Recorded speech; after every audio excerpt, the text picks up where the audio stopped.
मेरा नाम शिप्रा है। मेरी उम्र 25 साल है। मेरी शादी को लगभग 6 साल हो चुके थे। मेरी ससुराल में मेरे पति के अलावा उनका एक छोटा भाई भी था, जो कि अपनी नानी के घर अमरोहा में रहता था। मेरा देवर 6 साल का था तभी मेरे सास ससुर की मौत हो गई थी। मेरे पति की कोई बहन नहीं थी, सिर्फ 2 भाई ही थे। मेरे पति की भी ज़्यादा कोई उम्र नहीं थी, उनकी उम्र भी 27 साल थी और अब मेरा देवर 16 साल का हो चुका था। जब मेरा देवर 6 साल का था और उसके माता पिता इस दुनिया से चले गए थे, तो उसके नाना नानी अपने साथ मेरे देवर को ले गए थे, क्योंकि वो उस टाइम बहुत छोटा था। मेरे पति काफ़ी समझदार और बड़े थे, वो भी अपने नाना नानी के घर चले गए थे। लेकिन जब वो जवान हुए तो उनके नाना नानी ने उनकी शादी जल्दी ही करने का फैसला कर लिया। मेरे पति की शादी मेरे साथ कर दी गई। उसके बाद मेरे पति ने फैसला किया कि अब शादी हो जाने के बाद वो अपने नाना नानी के घर पर नहीं रहेंगे, बल्कि अपने माता पिता के घर बरेली शहर में जाएंगे। मेरी शादी हुई तो अमरोहा में थी, लेकिन शादी के 1 महीने के बाद मेरे पति मुझे मेरे असली ससुराल मतलब मेरे सास ससुर के घर में लेकर आ गए थे। नाना नानी को भी इस बात पर कोई ऐतराज़ नहीं था। मेरे पति ने बरेली में ही नौकरी करना शुरू कर दिया था, जबकि मेरा देवर अभी अपने नाना नानी के घर में ही रह रहा था और उसकी उम्र 16 साल हो गई थी। मेरी शादी को लगभग 6 साल गुजर गए थे और इस घर में मैं अकेली ही रहती थी। एक बार मेरी ज़्यादा तबीयत खराब हो जाने पर जब मेरा देवर हमारे घर पर आया और वो मार्केट से सब्ज़ी लेकर आया, तो वो रोज़ सब्ज़ी के साथ साथ 50 रुपए की फिटकरी भी लेकर आता था। झिझक की वजह से मैं उससे कुछ भी नहीं पूछ पाती थी, क्योंकि वो मेरा देवर था और फिटकरी को लेकर खामोशी से मैं एक डिब्बे में रख दिया करती थी। लगभग पूरे 20 दिन के बाद मेरे पास फिटकरी बहुत सारी जमा हो गई थी। आखिरकार मैंने एक दिन अपने देवर को बुलाकर इसकी वजह पूछी, तो जो मेरे देवर ने मुझे वजह बताई उसे सुनकर तो मेरे होश ही उड़ गए थे, क्योंकि उसने मुझे जब फिटकरी लाने की वजह बताई तो मैं खुद भी कन्फ्यूज़न में चली गई थी। मेरे देवर की उम्र 16 साल थी। दर्द से मेरा बुरा हाल हो रहा था और मुझसे घर का कोई काम भी नहीं होता था। मेरा देवर उन दिनों अपने ननिहाल में रह रहा था। मैं अपने घर का सारा काम अकेले ही करती थी। न मेरे सास ससुर थे और ना ही कोई और। इस बड़े से घर में मैं अकेली ही रहती थी अपने पति के साथ। मेरे पति भी रात को ही घर में घुसते थे या फिर संडे के दिन उनकी छुट्टी होती, तब वो दोपहर तक घर पर मौजूद होते थे। उसके बाद वो अपने फ्रेंड्स के साथ घूमने के लिए घर से निकल जाते थे और फिर रात के 11 बजे घर में घुसते थे। सारा दिन मैं घर पर अकेली रहती थी और घर के काम में बिजी रहती थी। मेरे पति को साफ सफाई बहुत पसंद थी और उनको अपना हर काम टाइम से चाहिए होता था। अगर उनका कोई काम करने में मुझे देरी हो जाती थी तो वो मुझ पर बहुत गुस्सा किया करते थे। और हमारे घर में कोई नौकरानी भी नहीं थी, क्योंकि हम 2 ही लोग तो रहते थे, लेकिन घर बहुत ज़्यादा बड़ा था, इसलिए घर का काम भी ज़्यादा ही होता था। घर के सारे काम की जिम्मेदारी सिर्फ और सिर्फ मुझ पर ही थी। एक दिन मेरी बहुत ज़्यादा तबीयत खराब हो गई थी। घर का कोई काम भी नहीं हो रहा था। घर का सामान इधर उधर बिखरा पड़ा था। एक तरफ मेले कपड़ों का ढेर लगा हुआ था, क्योंकि काफ़ी दिनों से मैंने कपड़े भी नहीं धोए थे, और दूसरी तरफ मुझे खाना बनाने की भी टेंशन हो रही थी, क्योंकि मेरे पति शाम को 7 बजे घर पर आ जाते थे, तो उन्हें पूरे 7:30 बजे खाना चाहिए होता था। बाकी के काम तो अगर मैं थोड़ी देर से भी कर लूँ तो कोई बात नहीं, लेकिन मेरे पति का जो काम था वो तो मुझे उनके टाइम के अकॉर्डिंग ही करना था। जैसे खाना बनाना, मुझे मेरे पति को पूरे 7:30 बजे खाना सर्व करना होता था, और सारी परेशानी तो खाना बनाने की ही थी। खाना बनाना एक ऐसा काम था जो मुझे टाइम पर ही करना होता था, हर हाल में, चाहे कितनी भी मुझे परेशानी क्यों ना हो, क्योंकि मेरे पति के अंदर एक बहुत ही गलत आदत थी। वो कभी भी मेरी परेशानी को नहीं समझते थे। उन्हें सिर्फ हमेशा अपनी और अपने टाइम की फिक्र लगी रहती थी। मैं इस घर में अपने पति के साथ रहती थी। मेरी शादी को भी 6 साल गुजर चुके थे, मगर अभी तक मेरे पास कोई संतान नहीं थी। मैं बच्चे के लिए तड़प रही थी और मेरा इलाज भी चल रहा था। डॉक्टर ने मेरे इलाज के साथ साथ मेरे पति को भी रिपोर्ट करवाने के लिए कहा था, लेकिन मेरे पति ने जब रिपोर्ट करवाई तो उनकी रिपोर्ट ठीक नहीं आई थी, जिसकी वजह से वो भी अब खामोश खामोश से रहने लगे थे। वरना तो अब तक मेरे पति मुझे छोड़कर दूसरी शादी कर चुके होते। मेरे पति के ननिहाल वाले तो इस बात को मानने के लिए भी तैयार ही नहीं थे कि मेरे अंदर नहीं बल्कि उनके नाती के अंदर कमी आई है। अगर मेरे अंदर कोई परेशानी थी भी तो इतनी ज़्यादा नहीं थी जितनी मेरे पति के अंदर थी, लेकिन फिर भी मेरे पति ने इलाज नहीं किया।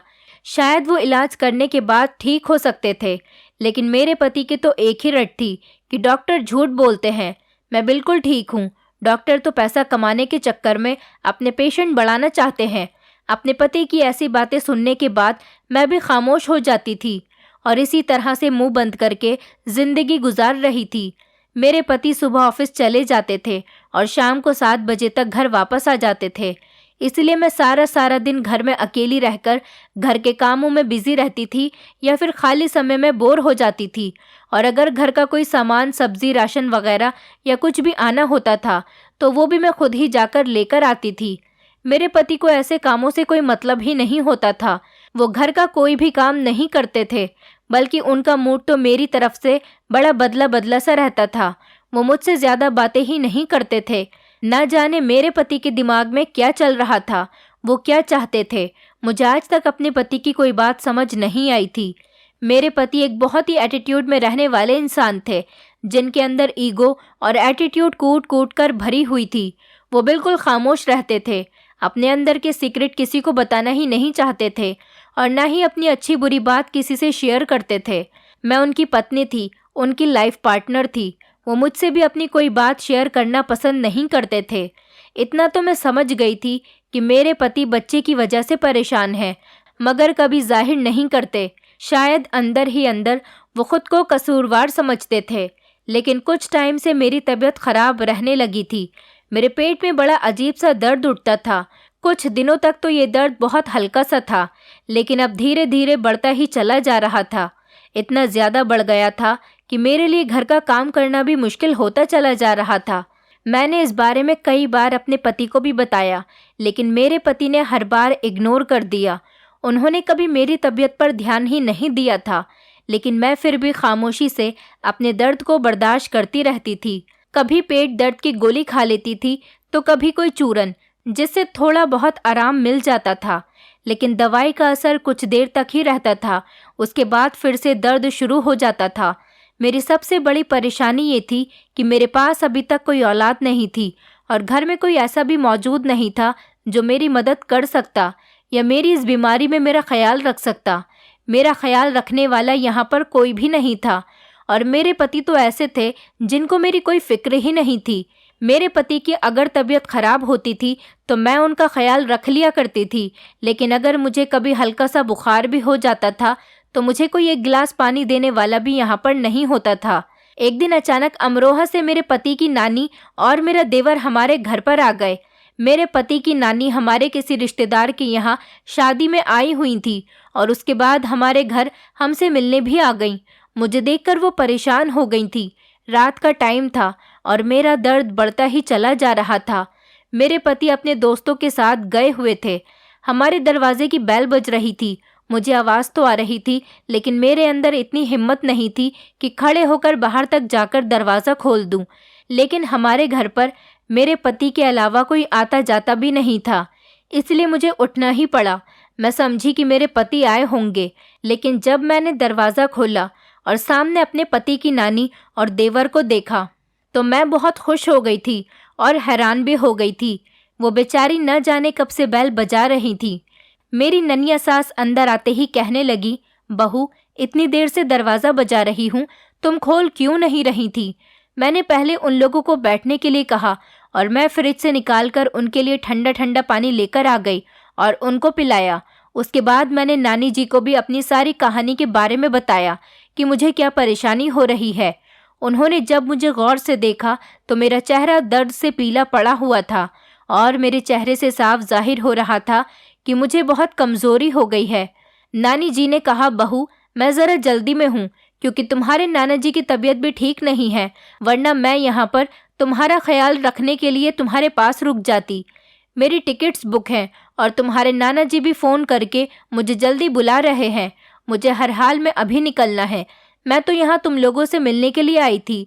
सोचा यहाँ आई हूँ तो तुम लोगों से मिलती ही चलूँ, लेकिन घर पर अगर तुम्हारे नाना जी की तबीयत खराब ना होती तो मैं तुम्हारे पास ज़रूर रुक जाती और तुम्हें डॉक्टर के पास लेकर जाती, लेकिन मैं भी मजबूर हूँ, नहीं रुक सकती। नानी जी ने ऐसा कहा और फिर उन्हें एक आइडिया आया। उनके साथ मेरा 16 साल का देवर भी आया था। नानी जी ने कहा कि मैं तुम्हारे पास धीरज को छोड़कर जा रही हूँ, तुम इसके साथ डॉक्टर के पास चली जाना और ये तुम्हारा ख्याल भी रखेगा और तुम्हारे सारे काम भी करेगा। धीरज की इन दिनों वैसे भी स्कूल की छुट्टियां चल रही हैं और वैसे भी इस टाइम तुम्हें किसी के सहारे की बहुत ज़रूरत है। धीरज के पास कुछ कपड़े तो हैं, बाकी के कपड़े मैं भिजवा दूंगी। धीरज बहुत काम का बच्चा है, वैसे भी ये तुम्हारा देवर है, ये तुम्हारा ख्याल नहीं रखेगा तो और कौन रखेगा। नानी जी मेरे लिए बहुत फिक्रमंद हो रही थी, इसलिए उन्होंने मेरे देवर धीरज को हमारे घर पर छोड़ दिया और उसके बाद वो अपने घर अमरोहा चली गईं। इससे पहले जब मैंने अपने देवर को देखा था तो वो काफ़ी छोटा और कमज़ोर सा लड़का था, लेकिन अब तो अच्छा खासा बड़ा और हेल्दी लग रहा था। वो लंबाई में बिल्कुल अपने बड़े भैया पर गया था। मेरे पति भी अपनी उम्र से ज़्यादा बड़े लगते थे। इसी तरह से मेरे देवर की उम्र भी अभी सिर्फ 16 साल की थी, लेकिन देखने में वो 22 साल का लड़का लग रहा था। जिसके साथ साथ धीरज बहुत खामोश बिहेवियर वाला लड़का था और उसका नेचर भी अच्छा था, लेकिन वो मुझसे अभी ज़्यादा घुला मिला नहीं था क्योंकि वो हमारे घर पर नहीं रहता था और मेरे साथ ज़्यादा टाइम नहीं रह पाया था। नाना नानी जी का घर भी हमारे घर से बहुत दूर था और अपनी पढ़ाई की वजह से वो यहाँ पर आता भी नहीं था और हम लोग उनसे दूर यहाँ पर अपनी परेशानियों में उलझे हुए थे। बस कहीं जाने का टाइम ही नहीं मिलता था। फिलहाल नानी जी 2-3 घंटे मेरे पास रुककर चली गई थी और धीरज मेरे पास रुक गया था। नानी जी के कहने पर वो मुझे अगले दिन डॉक्टर के पास भी ले गया था। मेरे पति को भी धीरज के घर आने से बहुत खुशी मिली थी। डॉक्टर के यहाँ मैं खुद भी जा सकती थी, लेकिन अकेले जाने से मुझे बहुत डर लगता था क्योंकि मैं ज़्यादा रास्ते नहीं जानती थी। हमारा घर बहुत सुनसान एरिया में था, इसलिए मैं घर से ज़्यादा बाहर भी नहीं निकलती थी और अस्पताल भी हमारे घर से बहुत दूर था, तो जाते जाते बहुत देर हो जाती थी। धीरज मुझे अपने भैया की बाइक पर बैठाकर डॉक्टर के पास लेकर चला गया था। लगभग 20 मिनट का रास्ता तय करने के बाद हम अस्पताल तक पहुंच गए थे। काफ़ी देर के बाद मेरा नंबर आया तो मैं धीरज के साथ ही डॉक्टर के केबिन में चली गई थी। धीरज भी एक तरफ को साइड में खामोशी से बैठ गया था।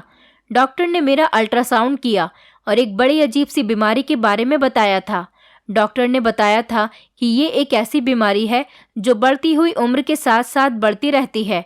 हमारे देश में लगभग 80% औरतों के अंदर ये प्रॉब्लम पाई जाती है। इस बीमारी में 2 तरह की तकलीफ होती है। एक तो इसमें औलाद नहीं हो पाती और पेट में बहुत तेज दर्द होता है। ये बीमारी यूट्रस में सूजन की वजह हो सकती है।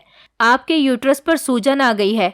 अगर औरत को पहले से ही बच्चा होता है तो फिर उसका दूसरा बच्चा बहुत मुश्किल से होता है और बहुत टाइम के बाद होता है। इसका इलाज सिर्फ इतना है कि औरत को लंबा इलाज करना होता है, लगभग 1 साल का, और परहेज़ तो बहुत ही ज़्यादा करना है। और इसका हल सिर्फ यही है कि आपको जल्द से जल्द अपनी इस सूजन को ख़त्म करना होगा, वरना आप कभी मां नहीं बन सकेंगी। मैंने डॉक्टर से पूछा इसमें इलाज का कितना खर्चा आ जाएगा, तो डॉक्टर ने बताया कि लगभग आपके इलाज का खर्च 1 महीने में 20,000 रुपये तक आ जाएगा, क्योंकि हम आपकी बच्चेदानी के ऊपर से सूजन हटाने के लिए नई नई दवाइयों का उपयोग करेंगे, जिसकी वजह से आपको दर्द से भी सहायता मिलेगी। दवाई के ज़रिए हम आपके शरीर की सारी सूजन ख़त्म कर देंगे और तब बच्चेदानी की सूजन को ख़त्म करने पर ध्यान देंगे, ताकि आने वाले टाइम में आपकी गोद भर सके और आपके पास संतान आ सके और आप इस तकलीफ़ से भी आज़ाद हो जाएंगी। इसलिए मैं आपको अच्छी दवाई दूंगी और आपका अच्छा इलाज करूंगी, लेकिन आपको कुछ रिपोर्ट्स करवानी होंगी। उसके लिए आपको लगभग 10,000 रुपये रिपोर्ट्स के लिए देने होंगे। धीरे धीरे ट्रीटमेंट शुरू होगा तो आपकी बॉडी पर काफ़ी असर फील होने लगेगा और आपका दर्द भी कम होने लगेगा और दर्द एक दिन बिल्कुल ठीक हो जाएगा, क्योंकि जिस इंसान के शरीर में सूजन होती है उसको काफ़ी सारी प्रॉब्लम्स हो जाती हैं। पैसों की बात सुनकर तो मैं खामोश हो गई थी, क्योंकि 10,000 रुपये मेरे लिए बहुत बड़ी रकम थी। इस महंगाई के दौर में तो अपने घर का खर्चा करना ही बड़ा मुश्किल हो रहा था और अब फिर डॉक्टर का खर्चा करना मुझे थोड़ा मुश्किल लग रहा था। अब मैं इतने ज़्यादा पैसों का बंदोबस्त कैसे करती? मेरे पास तो सिर्फ 2 या 3 हज़ार ही रहते थे।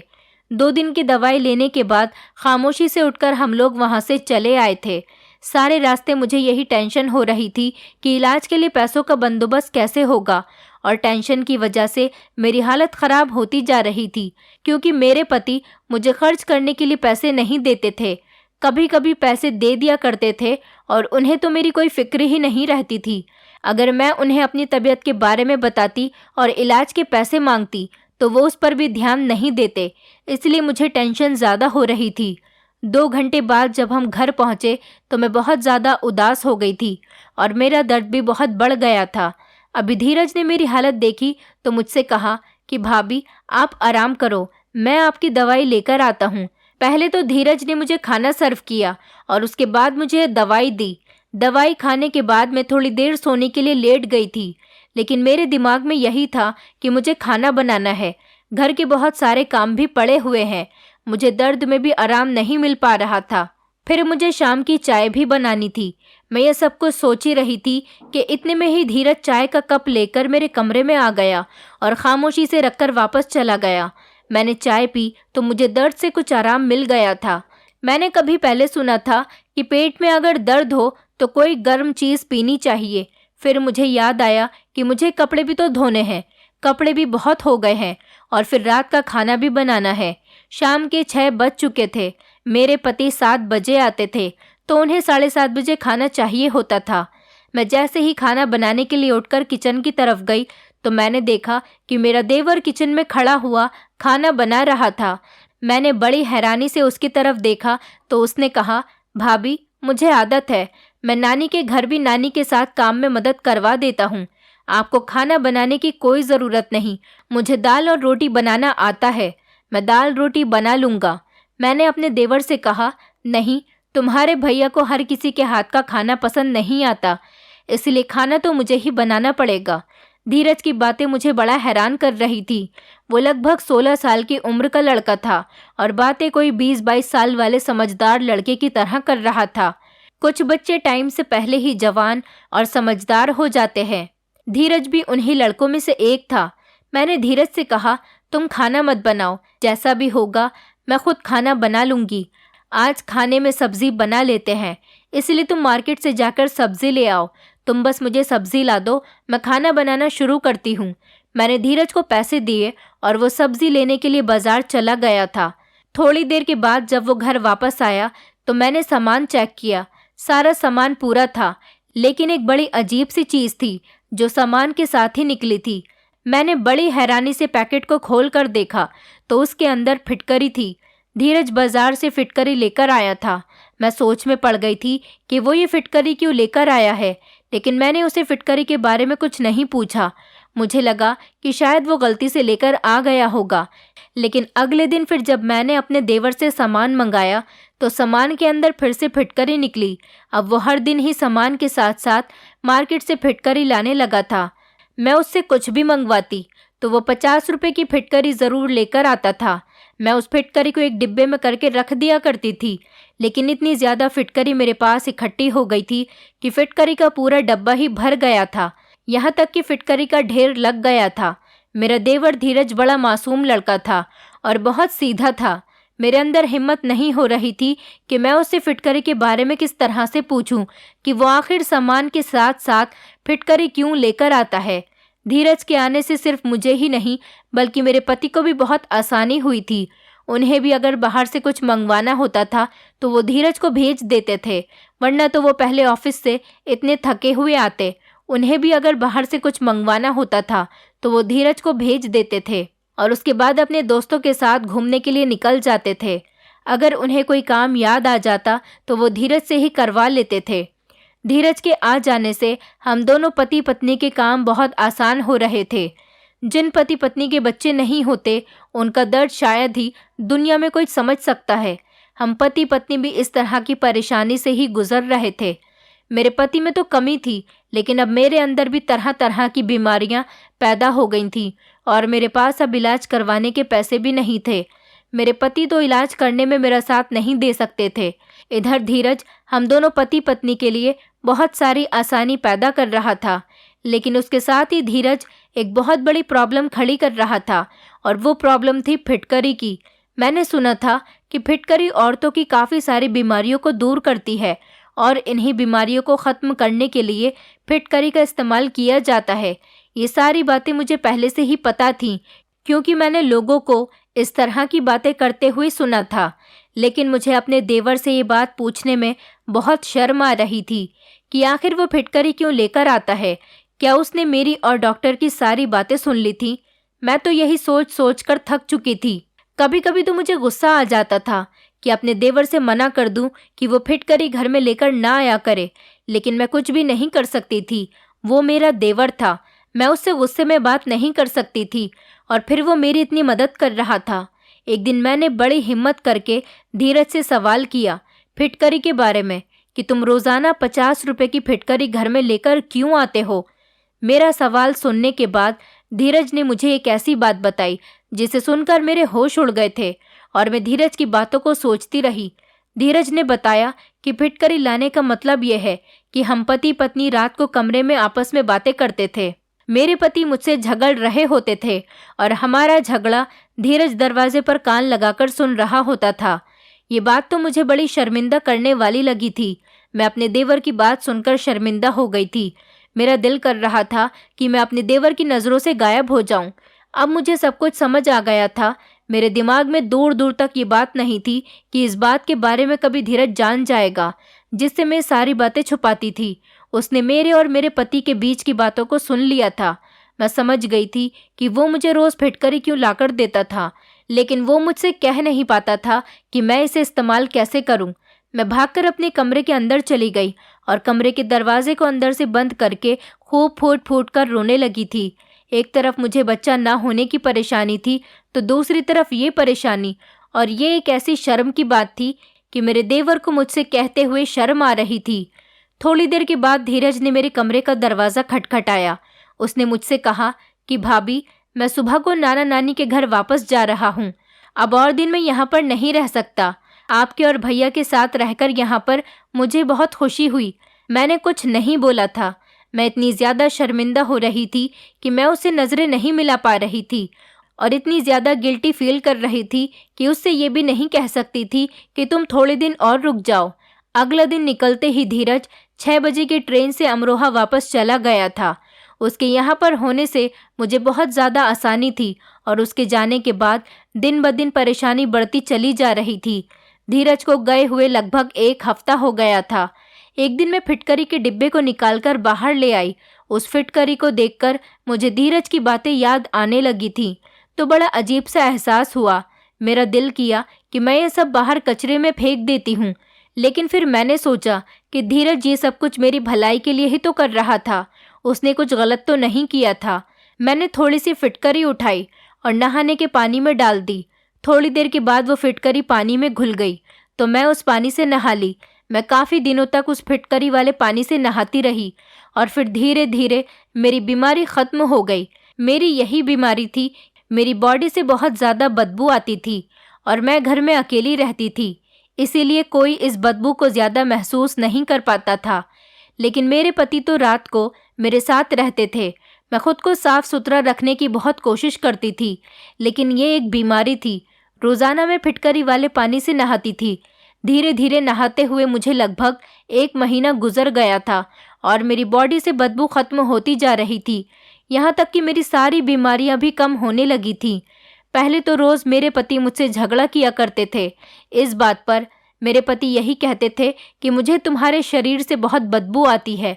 एक रात मेरे पति इसी बात पर मुझसे झगड़ा कर रहे थे। तभी धीरज ने हमारी बातें सुन ली थीं और उसने बताया कि आपकी बातें सुनने के बाद ही मैं रोज़ाना आपके लिए बाज़ार से फिटकरी लेकर आता था, ताकि मैं उस पानी से नहाकर अपनी बीमारी से जान छुड़ा सकूं।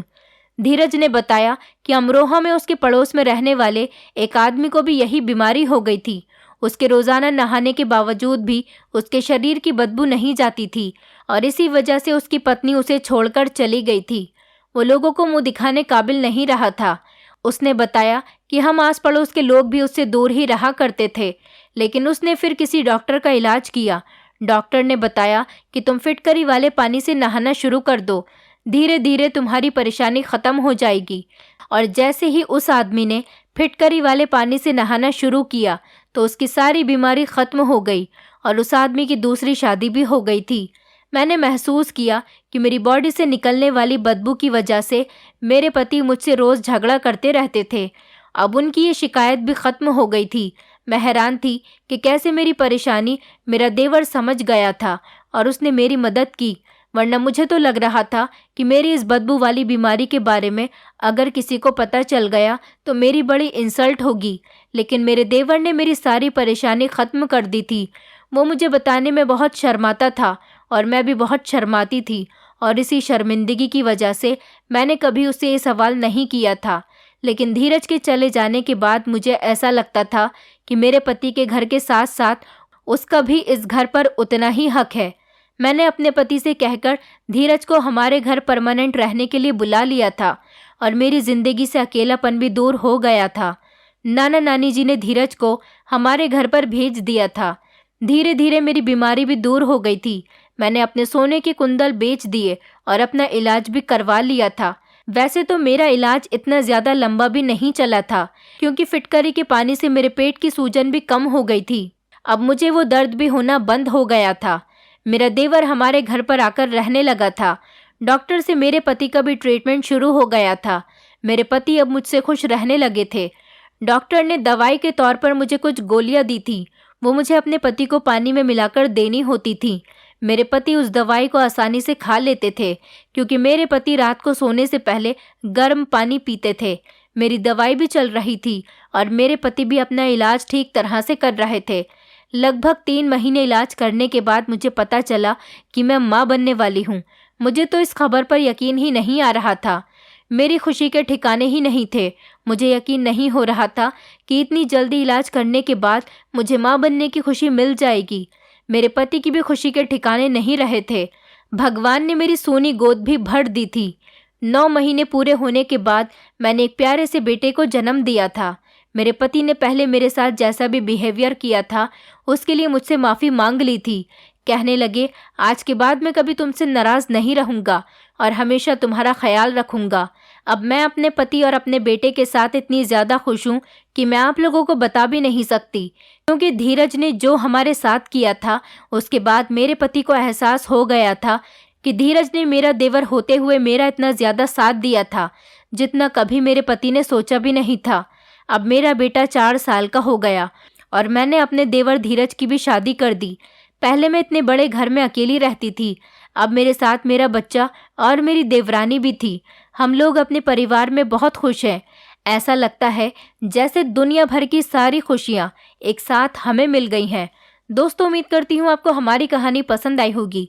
कहानी पसंद आई है तो वीडियो को लाइक करें, चैनल पर नए हैं तो चैनल को सब्सक्राइब करें और हाँ, नोटिफिकेशन बेल को ज़रूर दबाएं ताकि अगली अपडेट सबसे पहले आपको मिले।